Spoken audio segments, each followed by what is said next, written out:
ಚೆಲುವೇರ ಹಿಂಡಿನಲ್ಲಿ ಹೊರಬರುವ ನಗುವಿನಂತೆ ಕಿಲ್ಲ ಕಿಲ್ಲ ಕಿಲ್ಲ ಗುಸ ಗುಸ ಗುಸ ಲಲ್ಲೆಯಲ್ಲಿವೆ ಹೂಗಳು.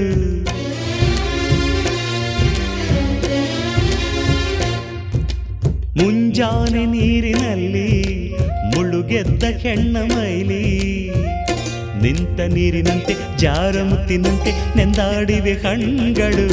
ಹೆಣ್ಣಿರದ ಭೂಮಿ ಹಂಗೇಕೆ, ಹೆಣ್ಣಿರದ ಸ್ವರ್ಗ ನಂಗೇಕೆ, ರಸಿಕನ ಬಾಡಿಗೆ ಚೆಲುವೆಯೇ ಹೋಳಿಗೆ ಎಂದನೊಬ್ಬ ಮಹಾರಸಿಕ.